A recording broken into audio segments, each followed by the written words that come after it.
Innal hamdalillah nahmaduhu wa nasta'inuhu wa nastaghfiruh wa na'udzu billahi min syururi anfusina wa sayyiati a'malina. May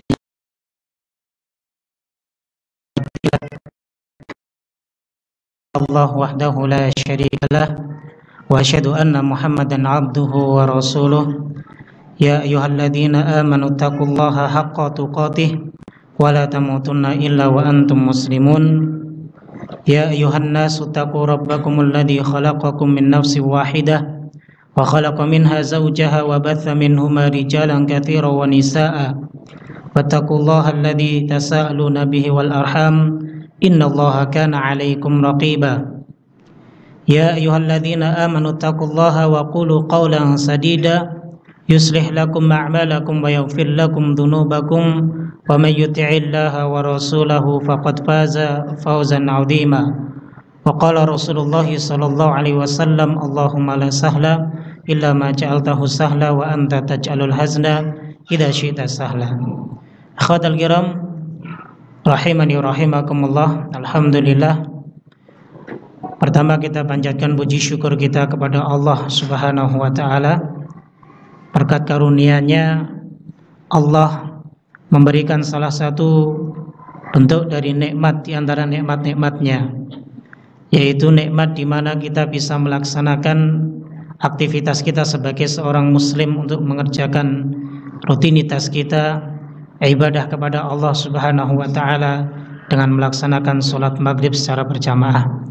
Salawat dan salam tak lupa kita junjungkan kepada Nabi Muhammad sallallahu alaihi wasallam beserta para sahabat-sahabat beliau dan orang-orang yang istiqamah menjalankan sunnah beliau.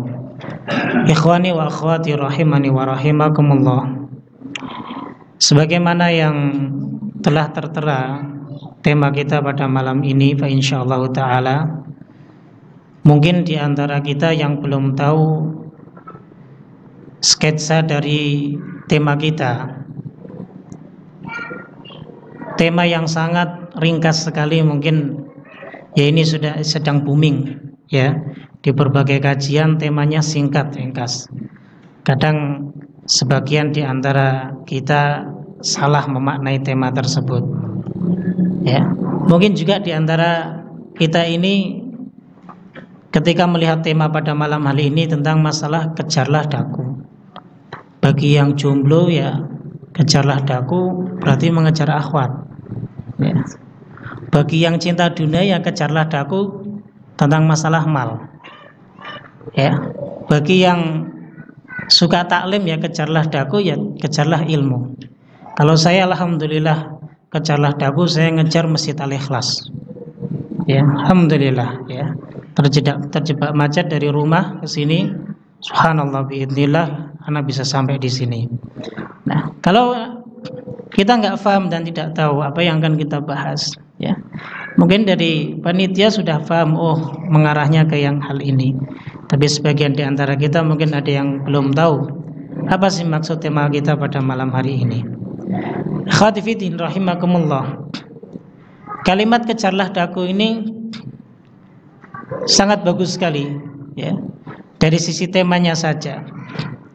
Karena terkadang manusia salah dalam mengejar sesuatu yang seharusnya tidak dia kejar, yang seharusnya itu meskipun tidak dikejar pun dia akan mendapatkannya. Ada di antara kita juga ya mengejar sesuatu yang telah kita miliki juga ada. Dan ada di antara kita yang juga mengejar sesuatu yang belum kita miliki. Ini bervariasi. Maka agar supaya kita terarah, apa sih yang harus kita kejar? Maka perlu kita fahami terlebih dahulu ya tentang tema kita pada malam hari ini. Nah, ada beberapa jamaah rahimakumullah ya. Beberapa hal yang kita tidak perlu mengejarnya tapi pasti nanti akan datang kepada kita. Yang pertama adalah rizki. Rizki itu nggak perlu kita kejar pun Allah akan memberikannya.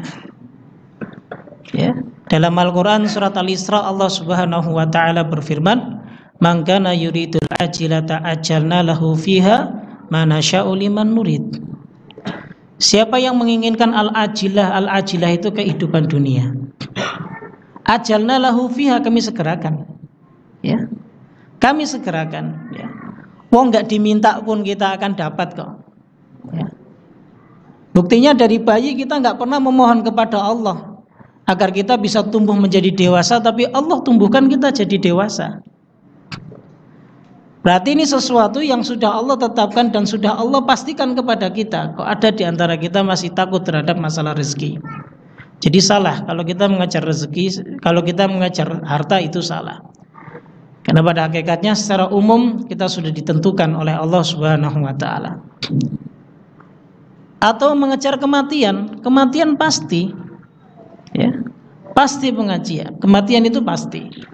Ya, kullu nafsin dha'iqatul maut. Setiap yang berjiwa pasti akan merasakan yang namanya maut.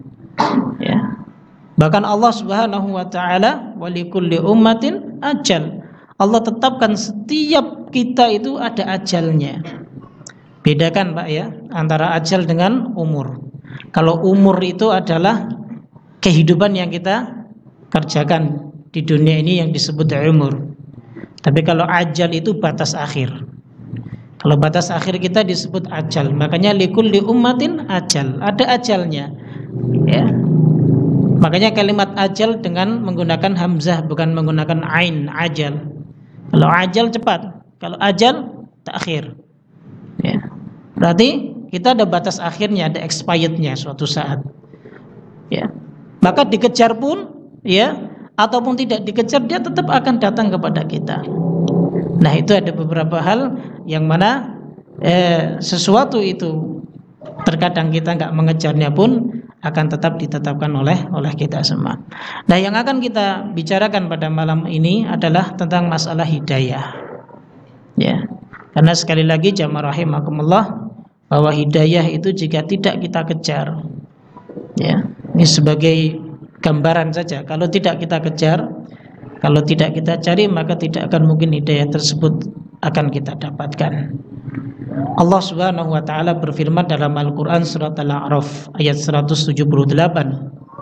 May yahdillah fahuwal muhtadi wa may yudlil faulaika humul khasirun. Barang siapa yang diberi petunjuk oleh Allah, maka dialah yang mendapatkan petunjuk dalam segala kebaikan dunia dan akhiratnya. Kalau Allah sudah memberikan petunjuk kepada hambanya, sudah menghendaki petunjuk kepada hambanya, maka sungguh dia akan selalu mendapatkan petunjuk dari Allah. Tapi wa may yudlil, kalau Allah sudah berkehendak memberikan kesesatan kepada hambanya, maka sungguh dia akan selama-lamanya menjadi hamba-hamba Allah yang merugi. Baik dia merugi di dunia maupun dia merugi di akhirat. Makanya ya, tugas kita sebagai hamba Allah Subhanahu wa taala adalah mencari petunjuk itu. Ya. Karena kalau kita tidak mencari petunjuk itu, kita akan menjadi hamba Allah yang semakin jauh dari Allah Subhanahu wa taala. Akan jauh. Ya. Dan kalau sudah jauh, maka kita tidak akan mendapatkan penolong pun, ya. Sesuatu pun di atas muka bumi ini tidak akan mungkin bisa menolong kita. Kalau Allah sudah sesatkan kita, sudah, ya. Maka tidak ada penolong bagi kita, baik dunia kita maupun akhirat kita. Ya. Abu Thalib itu sudah lama ikut Rasulullah, ya. Melindungi beliau sallallahu alaihi wasallam. Bahkan dari semenjak kecil itu beliau sallallahu alaihi wasallam begitu disayang oleh pamannya. Ya. Tapi kalau Allah sudah berkehendak bahwa Abu Thalib ini menjadi orang yang sesat, sampai kapanpun dia akan menjadi orang yang sesat. Ya. Bahkan sampai akhir hayatnya pun ketika Rasulullah sudah ada di sandingnya, hanya disuruh mengucapkan kalimat la ilaha illallah, kalimat ini yang akan nanti Rasul sallallahu alaihi wasallam berhujah di hadapan Allah. Tapi karena Allah sudah sesatkan, maka sungguh falan tajidalahu waliyya mursyida. Bahkan Rasul sendiri pun gak akan mungkin memberikan petunjuk kemudahan kepada siapapun kalau sudah disesatkan oleh Allah, Pak. Ya. Kalau kita sudah disesatkan oleh Allah, gak akan mungkin kita bisa mendapatkan petunjuk dari arah manapun. Nggak akan mungkin. Ya. Makanya sekali lagi jamaah sekalian rahimakumullah, Al-Imam Ibnu Qayyim Al-Jauziyah rahimahullah taala pernah mengatakan bahwa nikmat yang terbesar itu adalah nikmat hidayah. Ya. Apalagi hidayah petunjuk iman dan Islam. Karena beliau membagi nikmat itu menjadi dua, nikmat yang mutlak dan nikmat yang muqayyad. Yang mutlak adalah mutlak dari Allah, gak ada kaitan dengan yang lain. Nikmat apa itu? Ya nikmat iman dan Islam. Inilah nikmat petunjuk dari Allah Subhanahu wa taala. Tidak gampang kita mendapatkannya. Bahkan terkadang kita hanya masuk ke dalam hal yang mujmal saja dalam masalah ini, belum secara terperinci. Makanya kebutuhan kita sekali lagi jamaah rahimakumullah terhadap hidayah itu sangat sekali mendesak. Ya. Kalau andaikan kita butuh nafas, butuh udara untuk bernafas, maka di situ pula hidayah itu bagaikan udara yang kita butuhkan dalam bernafas. Segalanya kita butuh hidayah dari Allah Subhanahu wa taala. Makanya coba sekalian rahimakumullah barakallahu fikum, Allah Subhanahu wa taala menjadikan salah satu dari ayat yang itu termaktub dalam surah Al-Fatihah, yang dimana surat ini akan selalu kita ulang-ulang sebanyak 17 kali dalam satu hari. Ya. Dan dari salah satu ayat itu Allah Subhanahu wa taala ajarkan kepada kita untuk selalu memohon kepadanya, ihdinas siratal mustaqim. Ya. Saya baca zirat, bukan baca sirat atau bukan baca sirat. Ya. Ada yang membaca sirat sad, ada yang pakai sin, ada yang pakai antara zai dan sin. Ya, ini perbedaan qiraat ya dalam qiraat asyrah. Nah, itu jamaah rahimakumullah ya. Ini yang Allah ajarkan kepada kita. Dan kalimat ini ya, kita ulang-ulang sebanyak 17 kali dalam sehari. Apa hikmahnya? Ya. Makanya Syekhul Islam Ibnu Taimiyah rahimahullahu taala dalam kitab beliau Majmu'ul Fatawa, ya, ketika beliau mengomentari ayat ini, beliau mengatakan bahwa memang kebutuhan manusia terhadap hidayah itu sangat mendesak. Terhadap petunjuk Allah itu kita ini sangat mendesak sekali. Ya. Makanya dalam Majmu'ur Rasail, ya, karya Imam Ibnu Qayyim Al-Jauziyah rahimahullah taala, salah satunya adalah Risalatu Ibnu Qayyim ila ahadi ikhwani. Beliau menyebutkan ada kurang lebih 10 poin yang disebutkan oleh beliau bahwa manusia memang butuh dengan hidayah dari Allah Subhanahu wa taala. Sebabnya kenapa? Yang pertama, kalau kita ringkas ya, bahwa terkadang ada hal-hal yang kita melakukan hal tersebut, akan tetapi sesuatu yang kita lakukan itu bukan merupakan petunjuk dari Allah Subhanahu wa taala dan Rasulnya. Dan ini banyak jamaah rahimakumullah, apalagi di kalangan orang-orang yang awam. Ya, sudah awam kemudian hidup di daerah pedalaman yang tidak sedikit pun tersirami oleh ilmu. Maka yang mereka kerjakan itu ya mereka anggap itu berupa kebaikan bagi mereka. Maka salah kalau kita dakwah kepada mereka langsung kita cap mereka semuanya salah. Kita salah dakwah kepada mereka. Ya. Karena ada satu dari akhwan kita pernah datang ke ana, Ustaz, ibu saya itu umurnya udah 80 tahun. Ngomong bahasa Indonesia aja enggak bisa. Ngomongnya bahasa Jawa. Ya, ngomongnya bahasa Jawa. Tolong Ustaz dinasihati ibu saya, karena kebiasaan dia di kampung itu ya, habis panen dia tidak sedekah dengan anak yatim ataupun orang-orang yang membutuhkan. Dia sedekahnya justru di tempat di mana dia mendapatkan penghasilan, yaitu di sawahnya. Nah, terus siapa yang makan? Begitu. Kalau dulu kami jadi serantri, lihat begitu kami ambil, kami makan, Pak. Ya, lumayan, ya. lauknya enak-enak. Jadi dikarang yang makan jin, padahal jinnya anak-anak santri. Ya. Datang mereka senang, wah sudah habis diobrak-abrik oleh jinnya. Mereka senang. Nah, itu menjadi kebiasaan mereka. Dan karena sebab mereka jahil, turun-temurun yang mereka perbuat ya seperti itu. Jadi ketika anak sendiri menasehatinya, dia tidak mudeng. Dia bilang, loh biasanya begini kok Pak Ustadz gitu. Ya. Makanya dengan orang-orang seperti ini kita pakai dalil ayat Al-Quran maupun hadis pun ya dia nggak mudeng-mudeng, nggak masuk-masuk. Ya, harusnya yang merubah itu adalah anaknya sendiri. Setiap hari diberi pengertian, ya mau ndak mau harus dekat dengan orang tuanya, itu baru bisa ngena. Ya, kalau cuman diketemukan ustadz 1 tahun sekali, setahun 2 kali, yo. Sekali lagi, hidayah itu perlu dikejar. Ya dengan cara apa? Dekatkan dengan hidayah itu. Ya. Nah itu jamaah sekalian rahimakumullah ya. Terkadang begitu ya. Jangankan mereka yang awam lah, kita sendiri itu terkadang ketika ada sebuah amaliyah, kita belum bisa untuk membedakan mana yang benar, mana yang salah. Apalagi sekarang sudah tenar dan sudah mudah. Kita itu dimudahkan oleh Allah Subhanahu wa taala dalam menuntut ilmu. Ya, dimudahkan sekali. Ya, sudah banyak sekali di YouTube.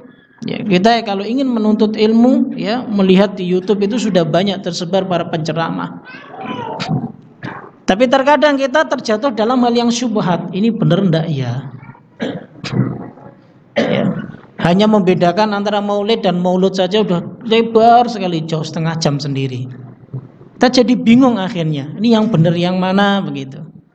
Ya. Nah itu yang berbahaya. Kenapa? Nah, karena kita terkadang, ya, di antara kita itu ada yang seakan-akan sudah mengamalkan sebuah amalia, tapi ternyata amalannya itu bukan merupakan petunjuk dari Allah dan Rasulnya. Ya. Sehingga kalau bahasa kasarnya menurut saya, ya, tak haluskan sedikit lah Pak. Ya, tidak pernah dicontohkan oleh Rasulullah itu. Yaitu bahasa halusnya. Kalau saya ngomong kasar nggak baik ya. Bahasa halusnya begitu. Meskipun Rasulullah dengan cara yang lembut, ya, sebagian dari kaum muslimin mengatakan itu bahasa yang kasar. Padahal yang mengucapkan sendiri Rasulullah Sallallahu Alaihi Wasallam, wa kullu bid'atin dolalah. Yang ngomong bukan saya, Rasulullah. Ya. Nah itu dengan lisan beliau mengucapkan kalimat itu. Tapi kalau yang nyampaikan saya ataupun para asatid yang lain ya dibilang kasar. Ya begitu. Padahal kita hanya menukil dari perkataan Rasulullah Sallallahu Alaihi Wasallam itu. Khatifiddin rahimakumullah. Kemudian yang kedua adalah kenapa hidayah itu begitu perlu dan penting sekali buat kita. Kata Imam Ibnu Qayyim al-Jauziyah adalah karena terkadang keadaan manusia itu di mana dia kadang mengetahui sebagian ilmu, akan tetapi dia jahil terhadap sebagian yang lainnya. Dan ini tidak hanya dialami oleh mungkin bagi orang-orang awam saja. Kita sebagai pelajar itu mungkin mengalami hal yang seperti ini. Karena sekali lagi ilmu Allah itu tidak akan habis jika kita gali. Mengetahui sebagian ilmu dan jahil sebagian yang lain. Tahu cara sholat itu khusyuk, tapi nggak tahu bagaimana esensi daripada makna sholat itu. Keluar dari masjid sudah sifatnya berubah lagi. Masuk masjid seakan-akan seorang yang abid, tapi keluar dari masjid ya sudah kayak preman lagi. Ya, tetangganya diomongin, saudaranya sendiri dihina, difitnah, dicaci maki. Ya, padahal ini bentuk daripada kedzaliman. Sesama muslim dicela, difitnah dan lain sebagainya. Apakah ini esensi daripada sholat? Tidak. Harusnya kita tahu, ya, bahwa sholat itu dapat menjadikan kita ini semakin, karena baik kepada dirinya. Itu, dan bisa melahirkan ibadah yang lain. Kalau Imam Ibnu Rajab Al-Hambali rahimahullahu taala ketika beliau menjelaskan tentang puasa sunnah 6 hari setelah Syawal kan, di mana beliau mengatakan harusnya jika seorang mukmin itu ya ingin mengetahui ibadah puasanya di bulan Ramadan itu makbulah, diterima ataupun tidak, maka jika seandainya diterima maka akan melahirkan ibadah yang lain, akan mampu untuk mengerjakan puasa sunnah. Bahasanya kurang lebih seperti itu. Meskipun ini tidak bisa dijadikan sebagai patokan ataupun sebagai barometer dalam masalah itu. Tapi paling tidak Pak, athar ataupun pengaruh kita dalam masalah beribadah itu dapat memberikan dampak yang baik untuk diri kita sendiri dan untuk manusia masyarakat yang lain. Ya.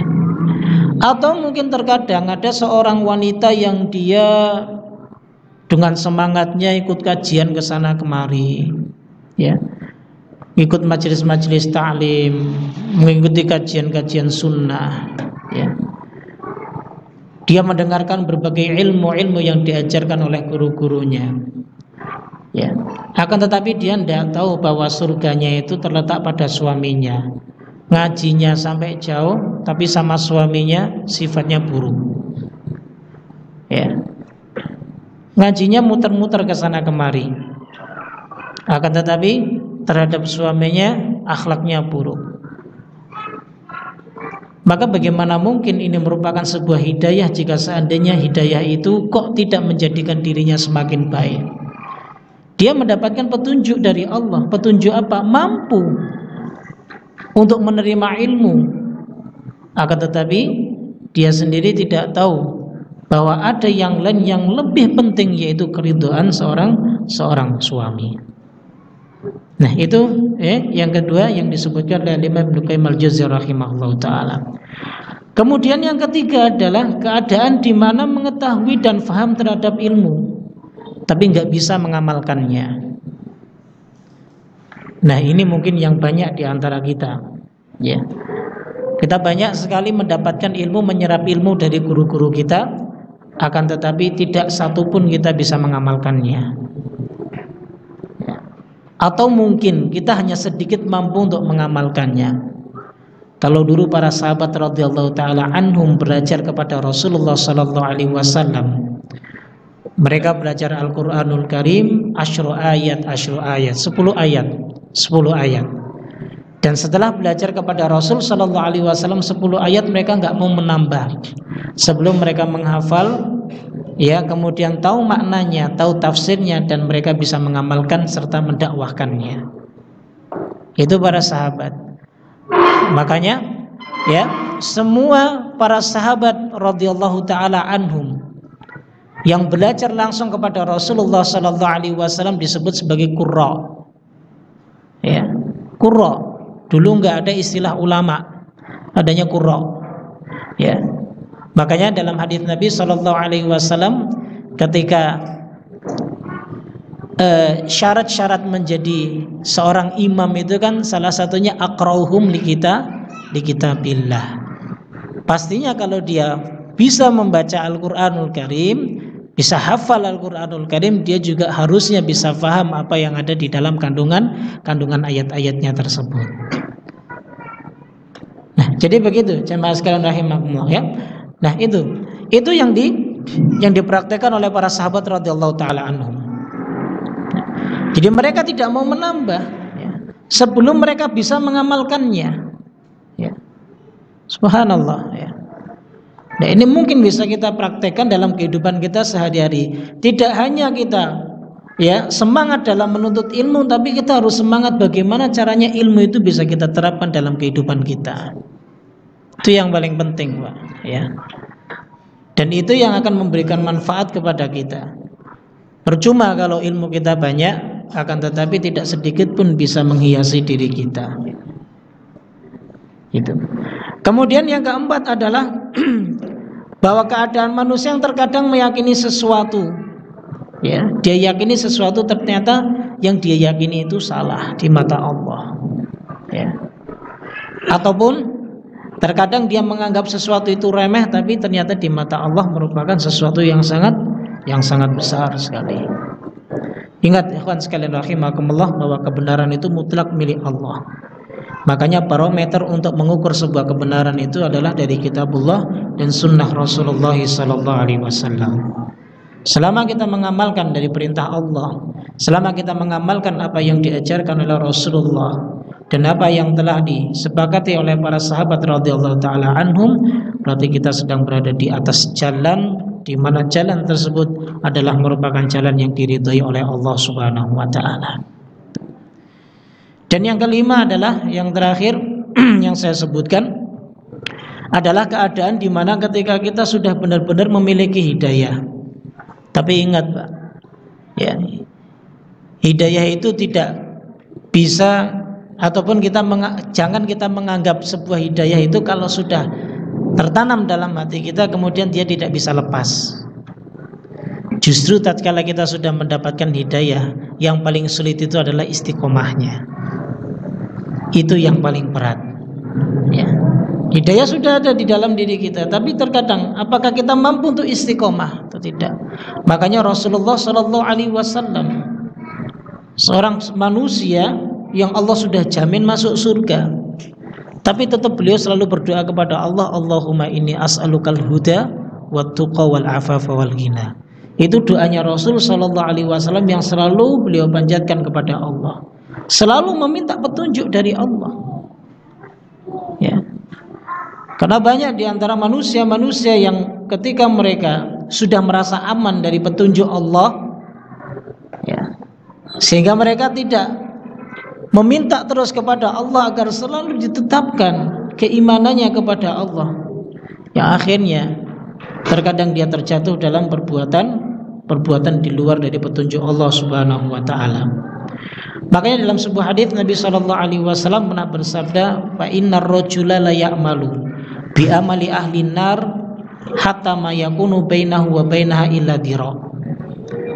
Nabi SAW menceritakan ketika ada seseorang yang dalam kehidupannya dia mengamalkan penduduk neraka, ya, dalam artian kesehariannya bermaksiat terus kepada Allah Subhanahu wa taala, sehingga antara dirinya dengan neraka itu sudah sejengkal. Tapi fayasbiqu alaihil kitab, ternyata takdir berkata lain. Maka di akhir hayatnya fayamalu bi amali ahlil jannah, dia mengamalkan penduduk surga. Fayadkhuluha, maka dengan itu Allah masukkan dia ke dalam surga.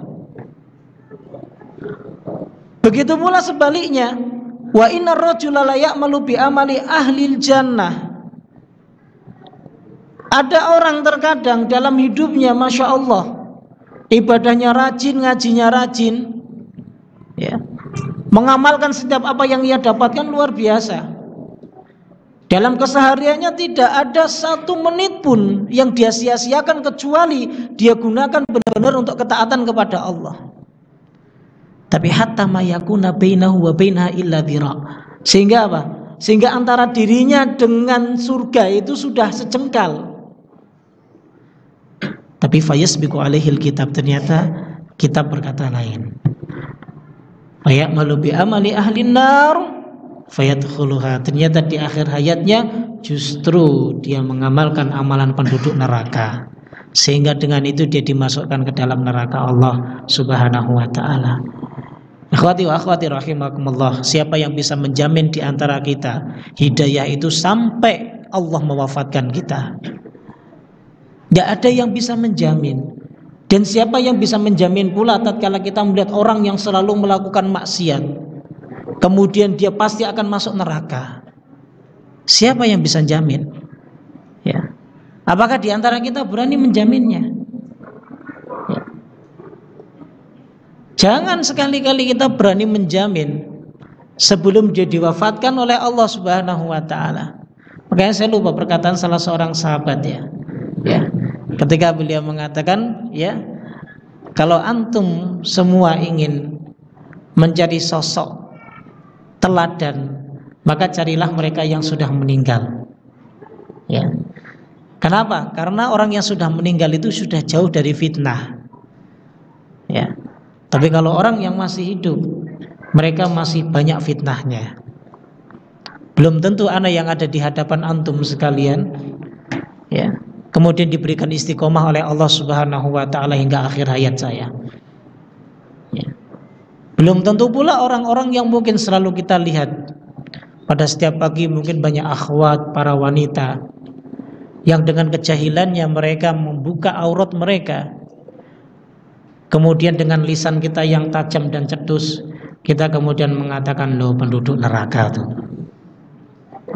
Bisa jadi ternyata mereka lebih baik kelak dari kita, ya, amaliah mereka justru nantinya lebih baik daripada diri kita. Itu nggak ada yang tahu jamaah sekalian rahimakumullah. Makanya hidayah itu sangat perlu sekali untuk kita kejar, untuk kita cari, untuk kita minta kepada Allah. Ya. Minta selalu petunjuk dari Allah Subhanahu wa taala. Mampu melakukan satu amalan tapi terkadang kita tidak mampu melakukan amalan yang lain, minta sama Allah. Ya. Karena sifatnya mufassal.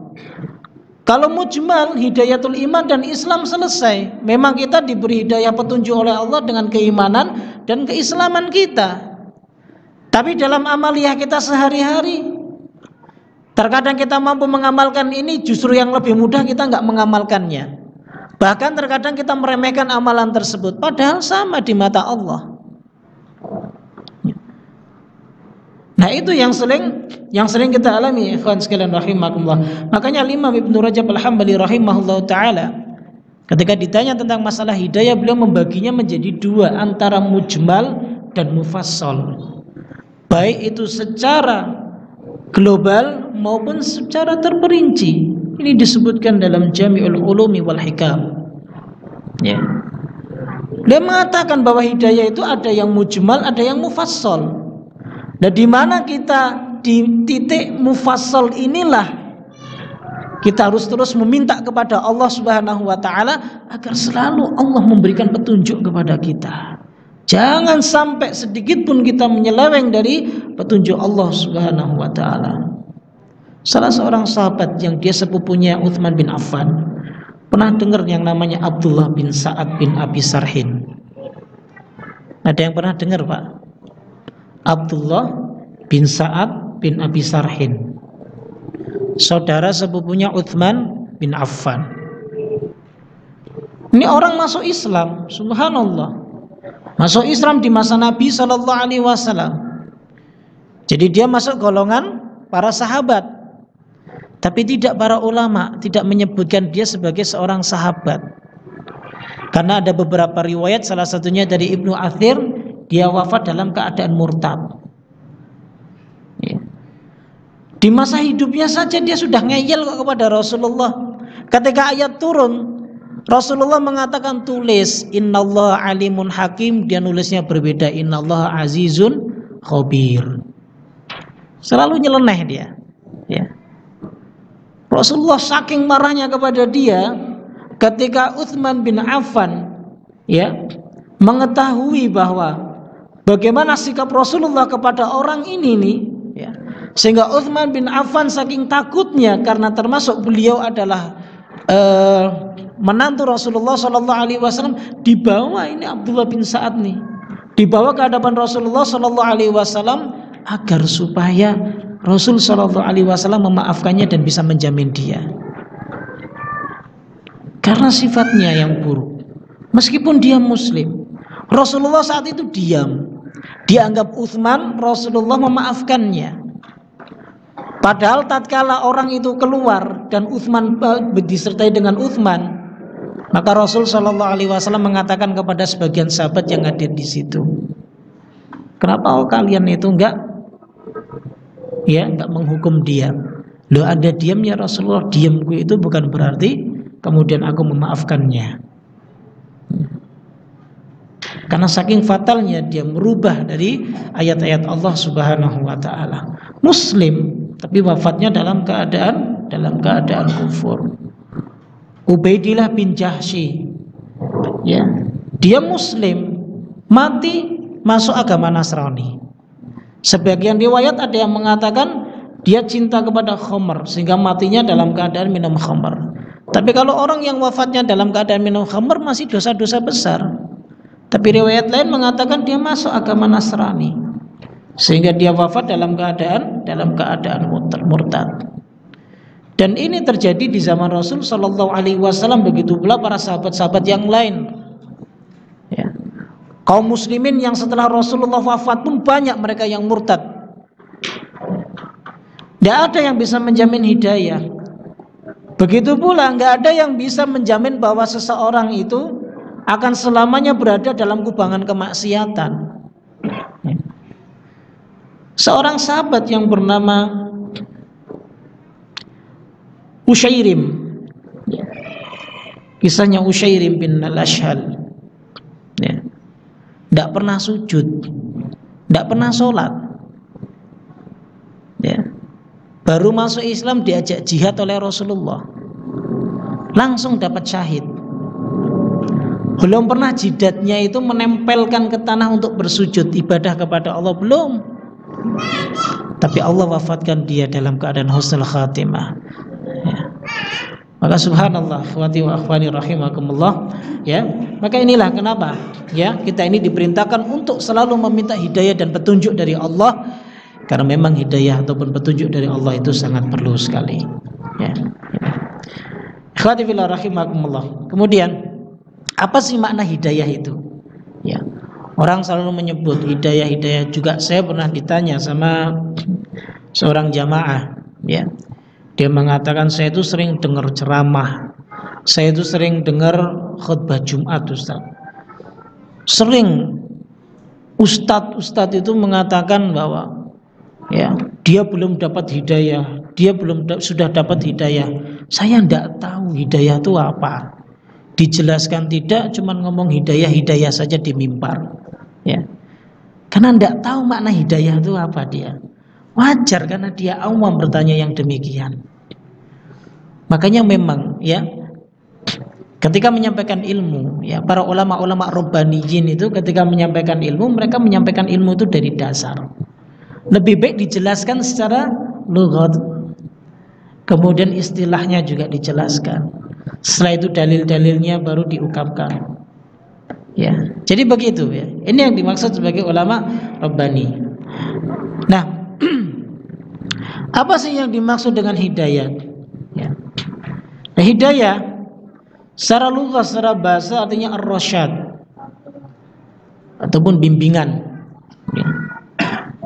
Atau ad-dalalah, dalil, petunjuk, ya. Ini yang disebut hidayah secara bahasa. Adapun secara syariat, ya, terkadang kalau sudah berbicara masalah secara syariat, para ulama terkadang membagi makna tersebut menjadi beberapa makna, ya. Banyak para ulama kalau sudah mengungkap secara syariat, mereka membaginya beberapa poin. Sebagaimana yang disebutkan oleh Imam Ibnu Qayyim al-Jauziyah rahimahullah taala, beliau membagi makna hidayah yang jika dinisbatkan kepada Allah Subhanahu wa taala menjadi beberapa bagian, ya. Yang pertama adalah jika hidayah itu sifatnya umum dan diberikannya kepada semua makhluk, ya. Jadi makna hidayah di sini adalah petunjuk yang Allah Subhanahu wa taala berikan, ya, dalam hal yang berhubungan dengan keberlangsungan dan kemaslahatan hidup mereka. Maka ini yang disebut hidayah secara umum. Terhadap urusan apa? Terhadap urusan dunia, ya. Kalau semua makhluk misalnya, contoh hewan, ya, dia tahu, ya, kalau seandainya dia tidak menghindar, ya, dari tempat berjalannya manusia, misalnya semut, maka dia akan terinjak. Maka ini petunjuk dari Allah agar supaya dia menghindar dari jalannya manusia. Ataupun yang lainnya misalnya, ya. Misalnya manusia sendiri, ya.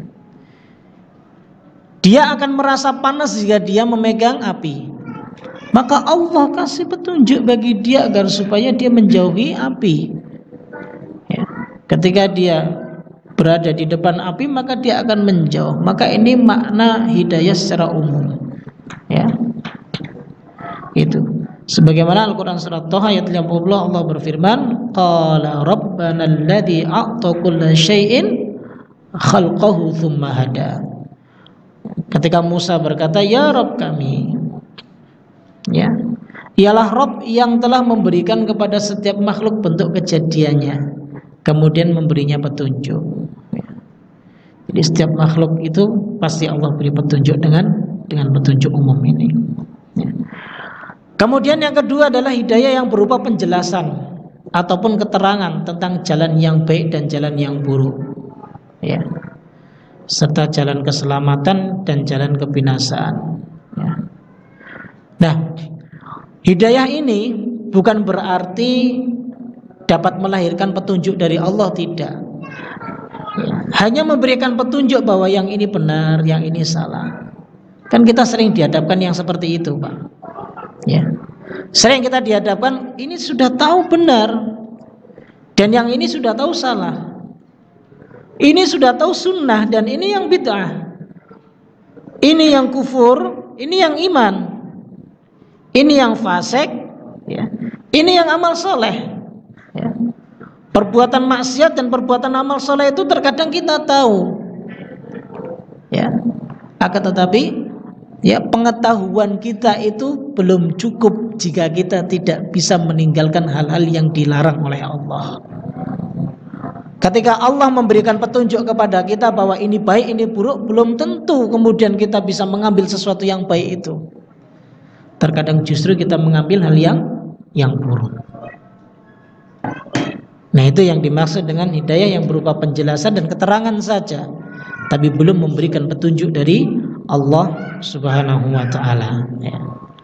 Nah, biasanya petunjuk yang seperti ini, ya, bisa kita praktekkan, ya, kepada sesama, ya.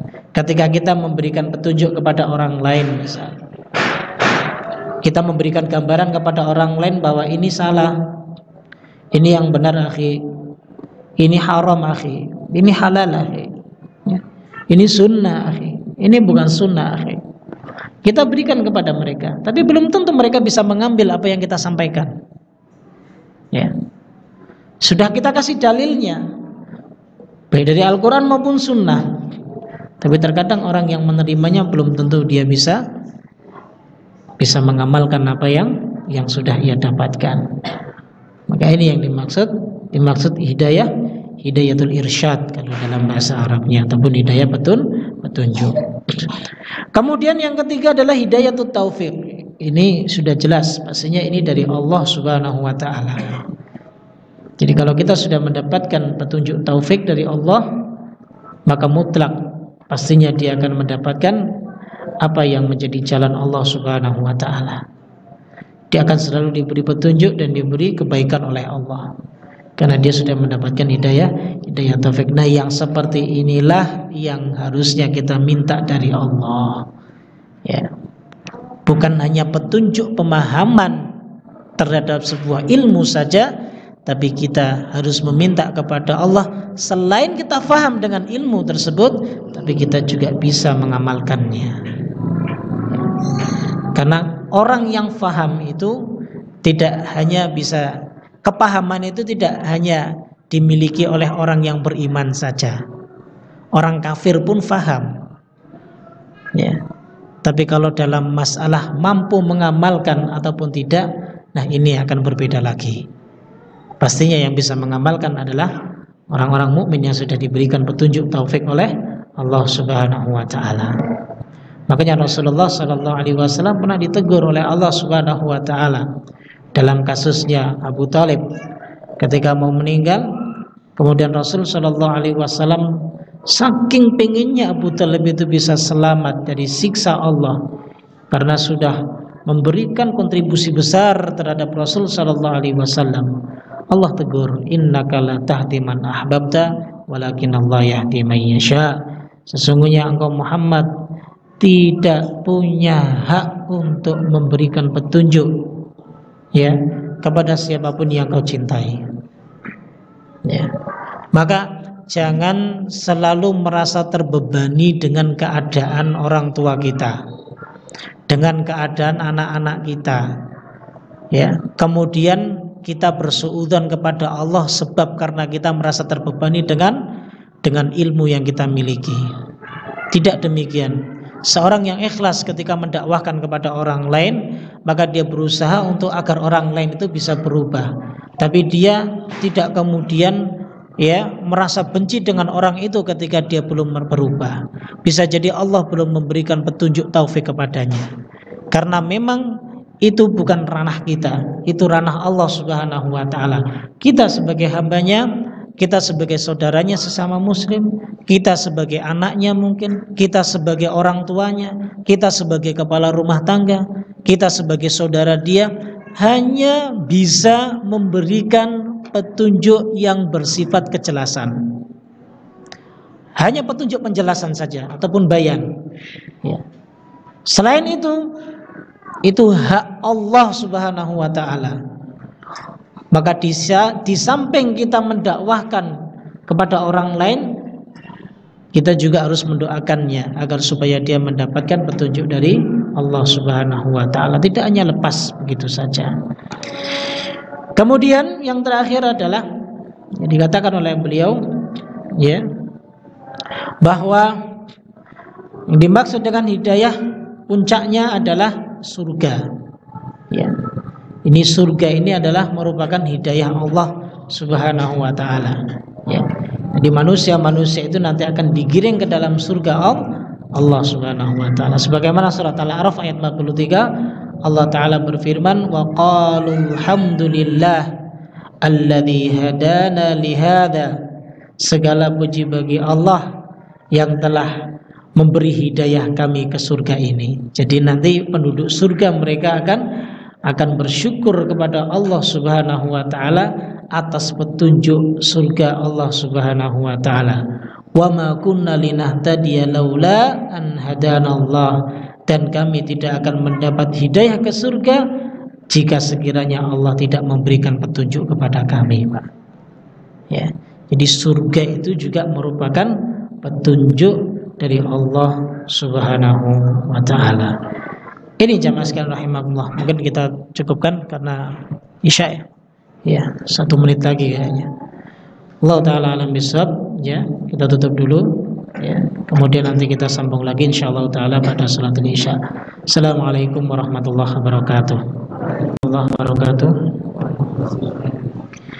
Kita lanjutkan kembali bahasan kita. Kita akan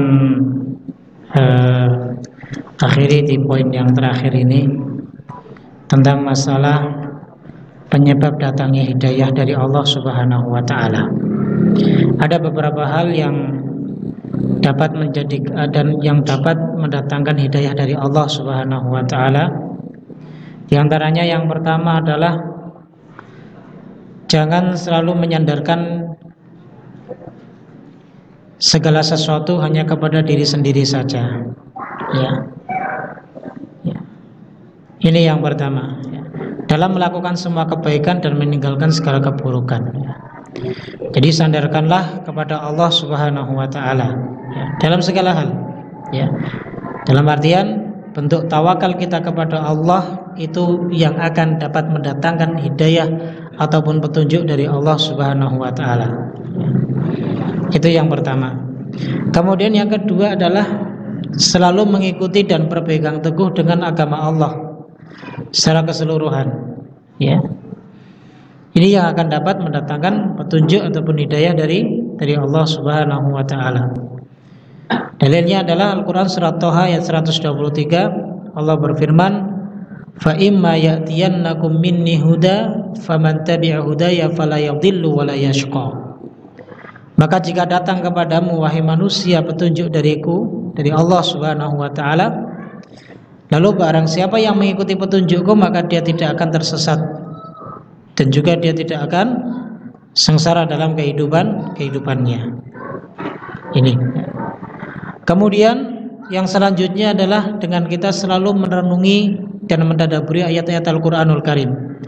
Nah, sekali lagi dalam Al-Qur'an dijelaskan begitu banyak tentang sifat Al-Quran itu sendiri, bahwa dia adalah sebagai petunjuk yang benar, petunjuk yang lurus, bagaimana disebutkan dalam Al-Isra ayat 9, dan begitu pula dalam ayat-ayat yang lain.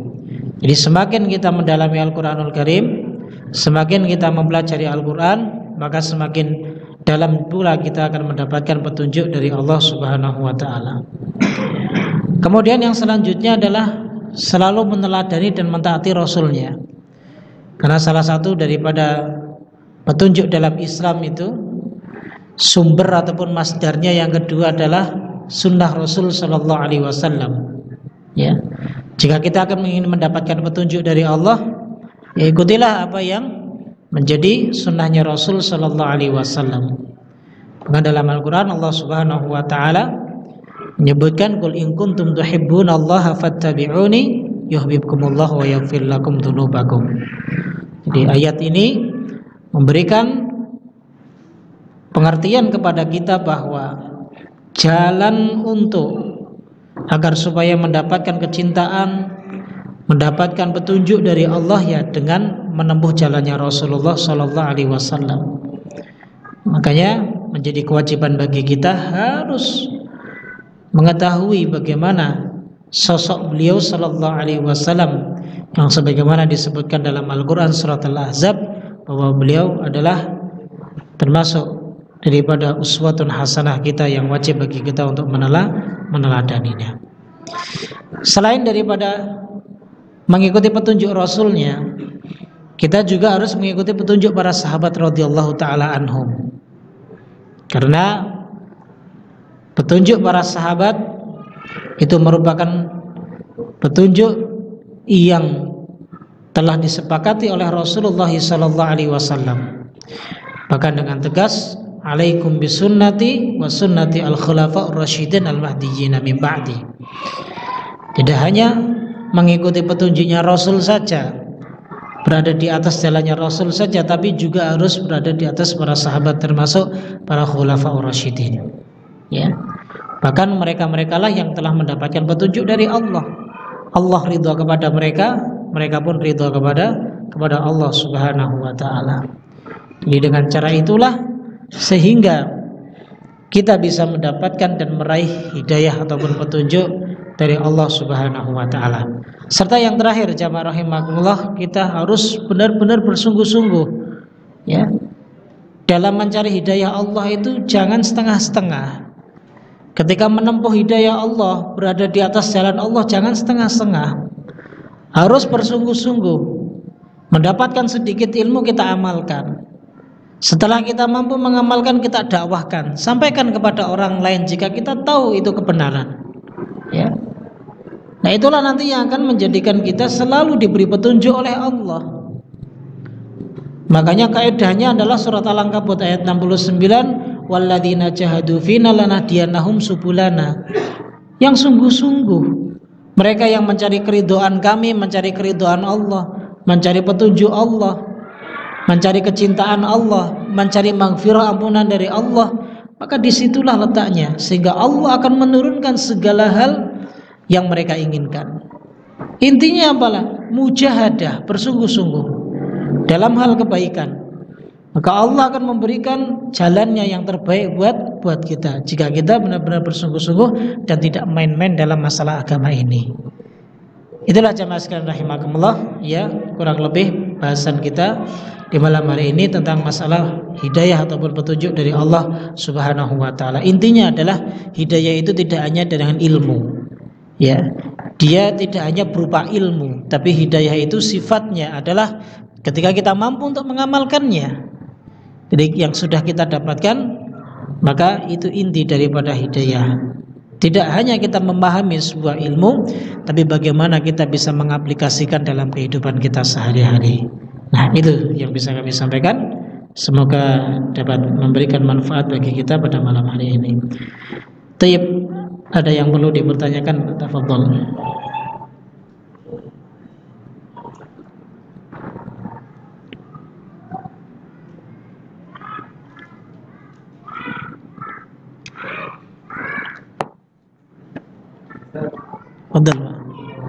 Assalamualaikum warahmatullahi wabarakatuh.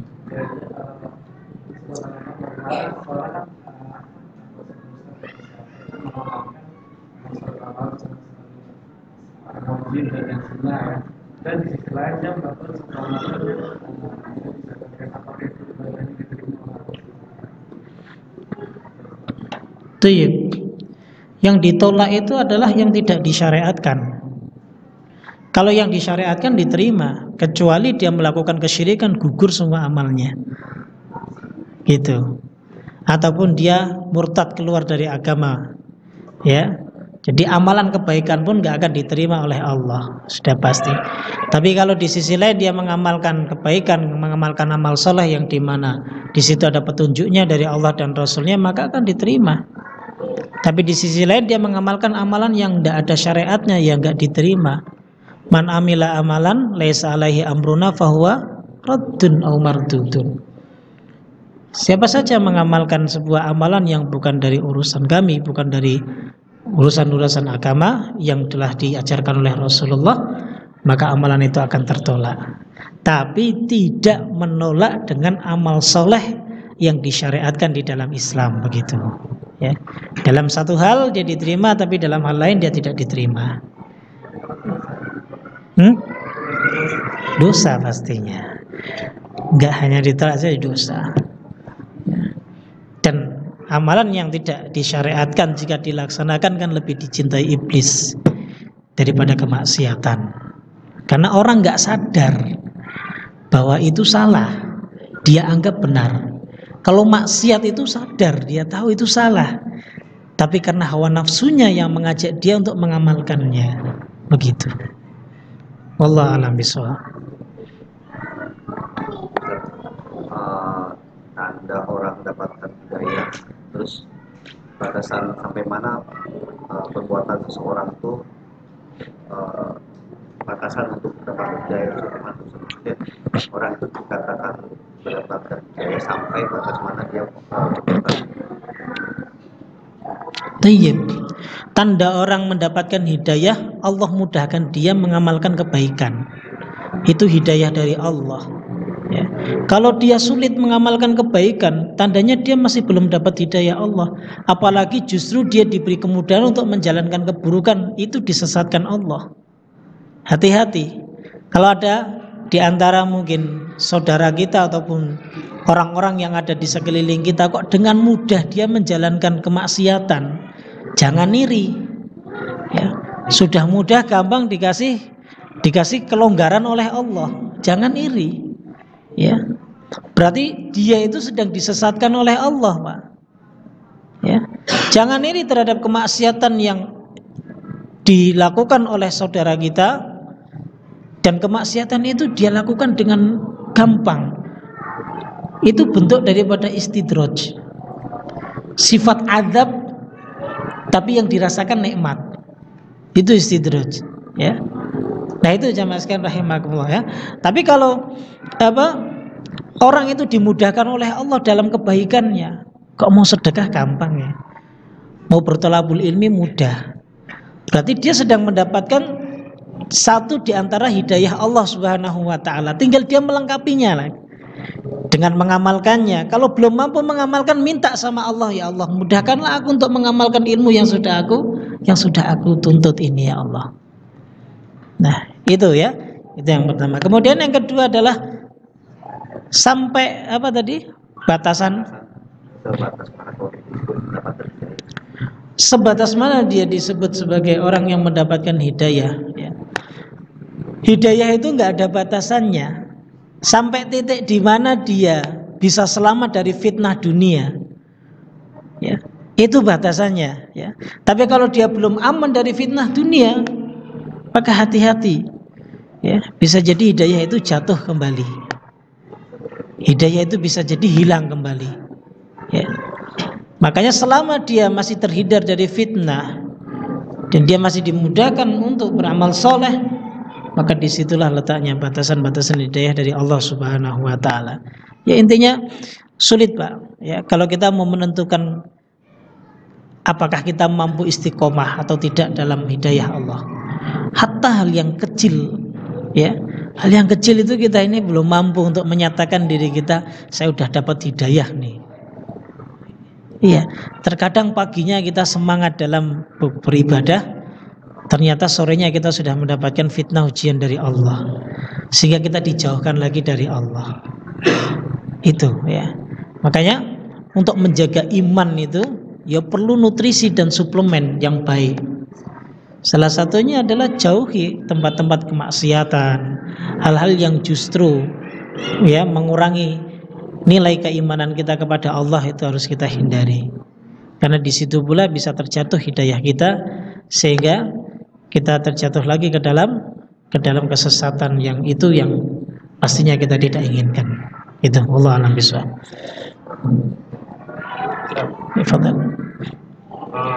Mana yang lebih bahaya bagi orang yang sudah berhijrah antara fitnah syahwat dan fitnah syubhat, Ustaz? Karena sekarang kan Masya Allah banyak orang yang berhijrah, terutama dari kalangan anak-anak muda. Terus di awal dia hijrah, dia lurus gitu Ustaz pemikirannya, sebagaimana Rasul dan para sahabat ketika memahami agama ini. Namun di kemudian hari dia terkena syubhat, terjangkit pemikiran yang ekstrim dan yang keluar jalur dari apa yang dipahami oleh Rasulullah dan para sahabat. Jadi maksudnya disiplin ilmu yang seperti apa yang hendaknya dipelajari oleh setiap orang-orang yang mulai berhijrah ketika mendapatkan hidayah dan semangat kembali dalam beragama. Tuh.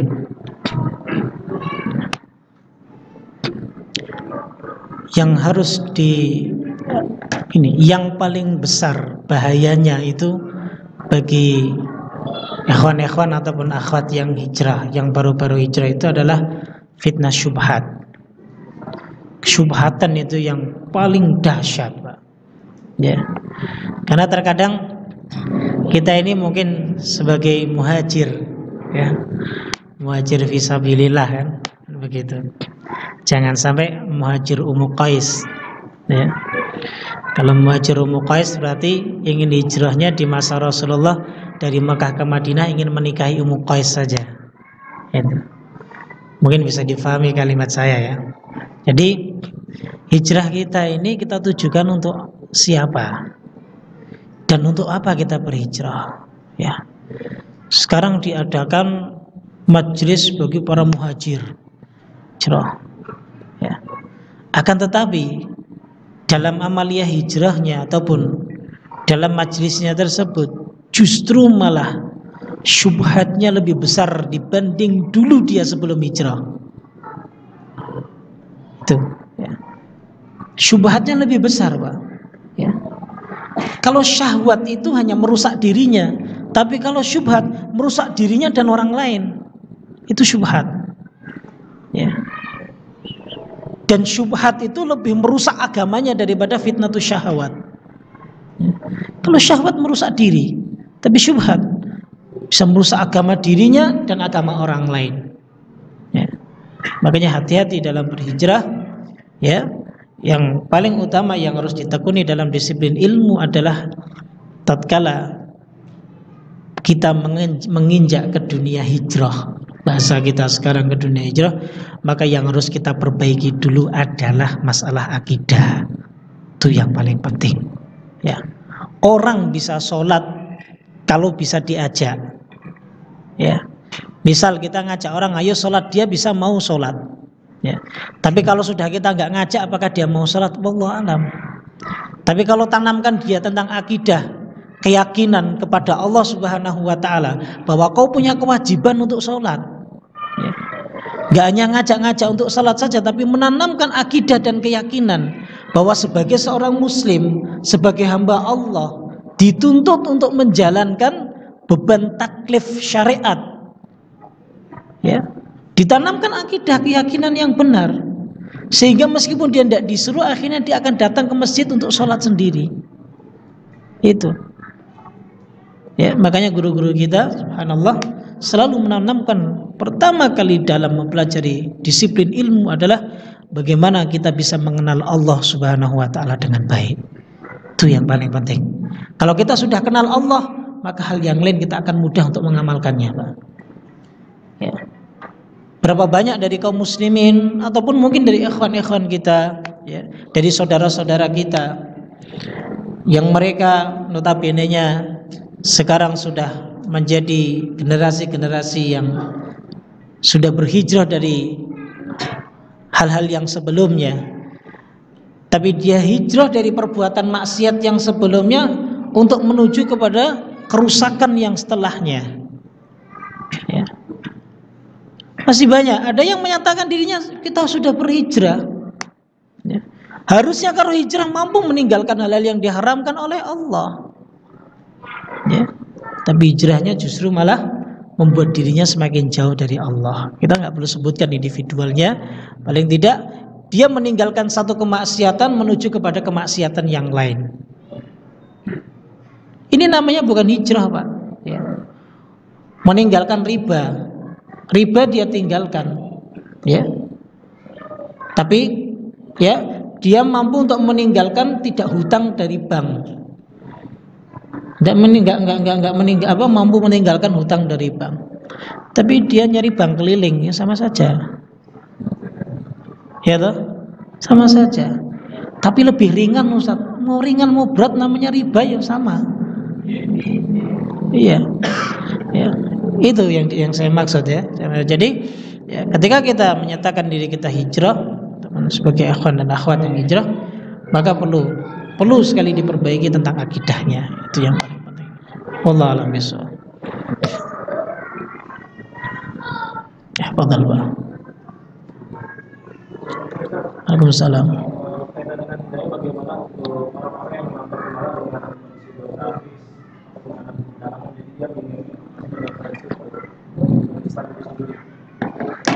Tayyib, kalau memang dia tidak bisa menjangkau ilmu, wa ma kunna mu'adzibina hatta nab'atha rasula. Ya, sesuai yang dia ketahui. Kalau memang dia tidak mengetahui ilmunya, maka dia tidak akan diadab dengan sesuatu yang tidak dia ketahui. Begitu. Apalagi aksesnya yang sulit, ya. Dan apalagi para dai yang mungkin susah untuk masuk di wilayah-wilayah pedalaman, ya. Maka cukup bagi amaliyah yang dia lakukan selama dia tidak mengetahui hal-hal yang diharamkan oleh Allah, dia tidak tahu hukumnya sama sekali, ya Allah tidak akan mungkin ya mengadab mereka berdasarkan dari hal-hal yang tidak mereka ketahui. Tapi kalau ilmu sudah sampai kepada mereka tapi mereka menolak, ini bahasan lain lagi. Jadi begitu Pak ya, Allah. Karena memang di wilayah kita seperti di Indonesia sendiri kan banyak wilayah-wilayah yang belum bisa terjangkau, diakses, ya. Baik itu mungkin dari segi dakwah, ya dakwah. Makanya ada salah satu dulu seorang ustadz yang sangat sekali menggerakkan dakwah di pelosok-pelosok daerah. Gitu. Saya dulu salah satu daripada yang ditawari untuk dakwah di Papua. Duh, seru dakwah di Papua terus. Ya. Pada saat itu saya baru nikah. Jadi istri saya ditinggal nggak mau, alhamdulillah. Ada alasan untuk tidak mau. Ya. Tapi intinya begitu ya. Intinya begitu Pak. Jadi kalau memang tidak bisa benar-benar tidak bisa diakses dalam dakwahnya, mereka tidak mendapatkan beban dalam masalah itu. Itu yang saya ketahui. Wallahu a'lam bishawab. Ada pertanyaan tentang bagaimana cara meninggalkan majelis syubhat. Apakah harus bicara kepada pemimpin tersebut ataukah hanya dengan niat untuk meninggalkan majelis tersebut sudah dinyatakan keluar, antum keluar, sudah. Ya, antum keluar. Kalau antum malah mencoba untuk berbicara dengan pemimpinnya, nanti antum terkena syubhatnya lagi. Ya. Ingin mencoba menghilangkan syubhat, tambah kena syubhat. Sudah, antum mending keluar. Ya. Keluar dari majelis itu kalau memang hal itu syubhat menurut antum. Ya. Karena sekarang sih banyak ikhwan-ikhwan itu dikit-dikit syubhat ya. Ya. Karena belum ada penjelasan. Kalau kita sudah mengetahui, ya sudah tahu bahwa itu merupakan pemahaman ataupun ajaran di luar dari konteks manhaj Ahlus Sunnah wal Jamaah berdasarkan pemahaman salafus saleh, kita tinggalkan. Ya, karena rusaknya ilmu itu sekarang Ya, bukan sekarang saja, semenjak munculnya ahlu kalam. Ya, semenjak munculnya ahlu kalam itulah rusaknya ilmu. Kemurnian ajaran manhaj salafus saleh itu semenjak munculnya ahlul kalam. Makanya bahkan sebagian dari mereka yang memberikan sebuah istilah dalam ilmu akidah itu adalah ilmu kalam. Dulu ya, itu banyak sekali orang-orang ahlul kalam ya dari luar ilmu Islam itu sendiri yang merusak, ya termasuk yang merusak akidah ataupun keyakinan. Begitu, wallahu a'lam. Yang penting keluar. Kalau memang tahu itu syubhat, antum keluar dari majelis itu. Banyak ikhwan yang ingin sekali berpoligami dengan alasan dakwah. Namun ia belum bisa mendidik istri pertama untuk menerima sunnah. Bahkan ia berbohong ke istri pertama dan dekat dengan akhwat lain. Apakah tata cara berpoligami adalah dengan menyembunyikannya dari istri pertama? Ya, saya belum pernah poligami, jadi saya nggak tahu. Ya. Tapi kita sedikit ya untuk menguraikannya. Ya, ini sebenarnya keluar jalur nih. Ya mudah-mudahan poligami bentuk dari hidayah, Pak. Gitu. Tayyib, ya. Berbohong itu adalah dosa. Ya. Berbohong itu dosa. Jangan menafsirkan sebuah ungkapan dengan penafsiran kita sendiri. Boleh berbohong kepada istri. Ada bohong, 3 kebohongan yang diperbolehkan yang dilakukan oleh seorang muslim. Jadi bohongnya enggak berdosa. Yang pertama adalah berbohong ketika dalam keadaan perang, maka itu diperbolehkan. Kemudian yang kedua berbohong untuk mengislah 2 orang, itu boleh. Yang ketiga boleh berbohong dengan istri. Nah itu dijadikan dalil untuk poligami. Ya. Ini salah, Pak. Ya. Sifat bohong yang diperbolehkan kepada istri itu adalah tauriyah. Tahu tauriyah? Tauriyah itu bentuk ungkapan. Ya, bentuk ungkapan yang di situ tidak mengandung kebohongan. Sebenarnya nggak mengandung kebohongan. Nah kalau antum bilang, ya, ketika ditanya oleh suaminya mau kemana bang, ya, mau beli es cendol, ya, tapi datang ke istri yang kedua, ya antum dosa. Berarti antum berbohong, ya. Bilangnya beli cendol nongkrongnya semalaman. Belinya di mana? Belinya di Kebumen. Jauh, ya. Maka ini kebohongan, tetap bohong tidak diperbolehkan, ya. Itu. Nah, bohong yang diperbolehkan sifatnya tauriyah. Tauriyah itu bukan kebohongan sebenarnya. Kalimat halus yang disampaikan seorang suami kepada istrinya.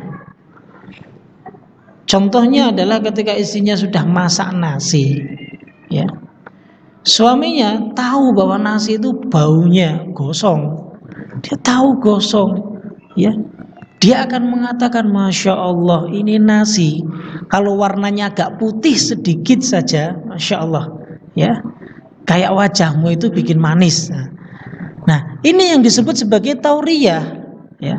Dia tidak mengatakan ini enak banget, enggak, tapi dia menyindir dengan sedikit ungkapan yang sebenarnya dia mau mengatakan ini nasi kok hitam amat sih, begitu kan selesai kan? Ngomong itu aja sampai berbelit-belit. Nah itu yang disebut tauriyah, yang diperbolehkan. Tapi kalau sampai sudah berpoligami kemudian menyembunyikan istri yang pertama, anak pribadi, saya ini anak pribadi. Jadi begini, ya, menikah lagi itu nggak ada syaratnya harus izin dengan istri pertama, nggak ada syaratnya. Akan tetapi, ya, kalau seandainya, ya, jika seandainya ketika kita tidak izin dengan istri yang pertama, kemudian kita selalu menyembunyikan istri kita yang kedua, ya. Nah ini nanti yang akan menjadi senjata makan tuan bagi kita. Dalam artian apa? Bagaimana kita bisa mau membagi keadilan kepada keduanya jika diawali dengan kebohongan? Itu. Oke, dalam masalah cinta itu Allah sendiri mengatakan walan tastati'u an ta'dilu walau harastum, meskipun kamu bersungguh-sungguh Tapi dalam masalah pembagian, apakah antum mau berbohong terus-menerus? Ini bukan cerminan ajaran di dalam Islam kalau seandainya berpoligami, ya, sehingga hal itu menjadikan dia justru malah banyak melakukan perbuatan dosa kepada Allah dan mendolimi dari kedua belah pihak. Itu nggak boleh, ya. Itu. Ataupun lagi dengan alasan dakwah, insya Allah, ya. Mau ngapain mau dakwah? Kalau dakwah nikah kan yang belum nikah nih banyak, ya. Yang belum nikah banyak dinikahkan itu dakwah. Ya. Dakwah ndak harus nambah istri, Pak. Ya. Itu. Antum dakwah nambah istri. Sedangkan anaknya sendiri ngaji belum bisa, ya. Istrinya pakai jilbab bercadar pun masih mencong-mencong. Mau poligami. Nah, itu perlu dipertimbangkan kembali, karena sekali lagi itu semua amanah dari Allah. Ya, jangan sampai justru itu yang menjadikan kita terjerumus dalam perbuatan dosa. Perlu difikirkan, perlu diilmui terlebih dahulu. Jangan gegabah dalam mengambil kesimpulan, ya, dalam masalah-masalah yang dibolehkan di dalam syariat itu. Pertanyaan berikutnya, untuk selamat dari fitnah dunia dan bisa menjaga hidayah bagaimana? Bagaimana bisa membedakan hidayah sunnah atau bukan?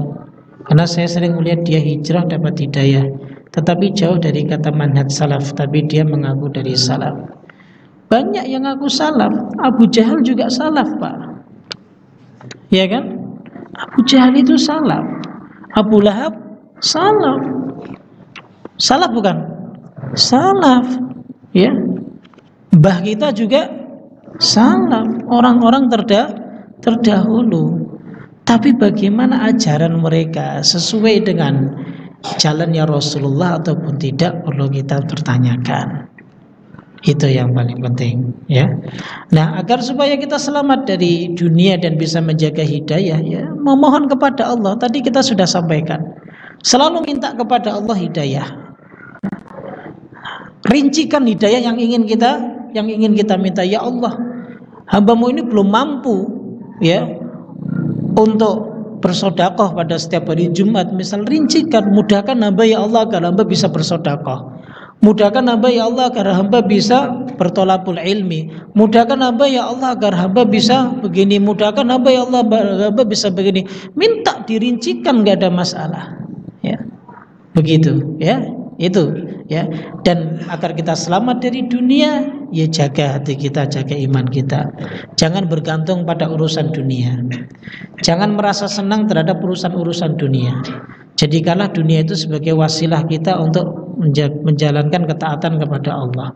Selama dunia itu yang kita miliki membuahkan hasil kita taat kepada Allah, maka itulah bentuk daripada salah satu hidayah Allah berikan kepada kita. Jadi begitu, ya. Kemudian cara membedakan hidayah sunnah ataupun bukan, ya, lihat petunjukan. Barometernya adalah kitabullah dan sunnah Rasulullah, ya. Kita akan tahu dengan sendirinya, insya Allah, ya. Diberi hidayah oleh Allah, apa hidayahnya? Diberi hidayah untuk mencuri bukan hidayah, ya. Sudah tahu, ya. Diberi hidayah Allah untuk buka jilbab, itu bukan hidayah dari Allah. Pastinya kita tahu, ya. Itu, ya. Ya, sunnah yang sesuai dengan ajaran Rasulullah SAW. Jadi begitu. Makanya sekarang penampilan banyak, Pak. Saya sedikit cerita, agak geli juga melihatnya, ya. Sekarang itu banyak akhwat itu yang menggunakan hijabnya, ya, itu sebagai bentuk untuk bergaya. Ada yang pakai cadar, masya Allah, ya. Pakai cadarnya dipakai, tapi pakainya pakai bawahannya, Pak. Bawahannya itu pakai kaos kaki, tapi kaos kakinya sampai kedua mata kaki, ya. Kemudian roknya itu nyincing setengah betis. Itu bercadar, cadarnya besar. Saya sampai tak amati. Karena saking penasarannya tak amati. Ini model hidayah dari mana, ya? Ya, apakah hidayah dari Bogor atau dari Jawa? Maksud saya namanya gitu. Ada yang model begitu. Sekarang akhwat-akhwat aneh-aneh ketika berpakaian. Mereka anggap itu modis. Ada yang pakai high heel tinggi. Di sisi lain dia bercadar. Ya. Ya, tapi dalam sudut lain dia memakai high heel, padahal high heel dilarang bagi akhwat. Enggak diperbolehkan bagi para wanita untuk memakai high heel, enggak boleh. Ya. Enggak diperbolehkan. Nah, jadi begitu ya. Nah, itulah beberapa hal yang mungkin bisa diterapkan dalam kehidupan kita yang sudah hijrah, ya, bahwa perlu diperhatikan hijrah kita itu harusnya kembali kepada ajaran Allah yang benar dan ajaran Rasulnya Shallallahu Alaihi Wasallam. Kalau untuk istiqomah terhadap hidayah tersebut, ya ikhlaskan. Misalnya mendapatkan petunjuk hidayah untuk menuntut ilmu, ya kalau menuntut ilmu ikhlas karena Allah, bukan untuk yang lainnya. Ya, ketika kita mengamalkan sesuatu ikhlaskan karena Allah. Sekali lagi, istiqomah itu bisa kita dapatkan dengan keikhlasan. Itu, wallahu a'lam bishawab. Ini saja ya, bisa disampaikan, mudah-mudahan bermanfaat. Ini apa ini Pak? Untuk hadiah. Udah hadiah.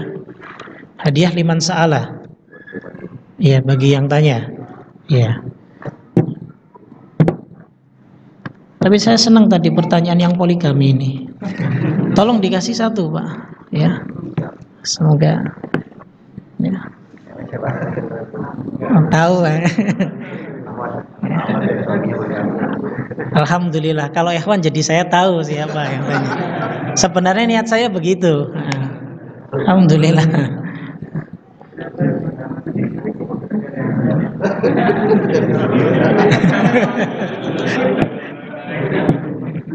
Afwan. Jadi tahu. Terus tanya antum Pak, tadi tanya Masya Allah ya. Ya antum Pak. Itu Bapak itu yang pakai peci putih. Tayyib. Ya. Antum pengurus bukan? Jangan kalau antum pengurus ya usah. Usah ya. Tayyib. Tadi yang tanya yang satu lagi siapa tadi? Oh, sudah pulang. Nggak apa-apa ya, nggak saya tanya, saya kasih yang sudah bertanya. Masya Allah, udah bagus bertanya.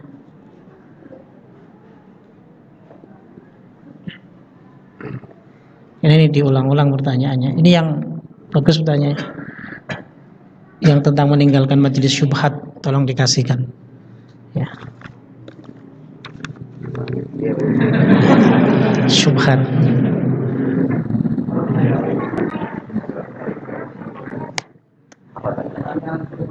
Ya.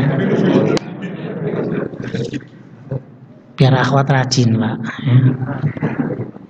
Tayyib, kita cukupkan. Kita tutup dengan doa kafaratul majlis. Subhanakallah wa bihamdik, asyhadu an la ilaha illa anta astaghfiruka wa atubu ilaik. Assalamualaikum warahmatullahi wabarakatuh.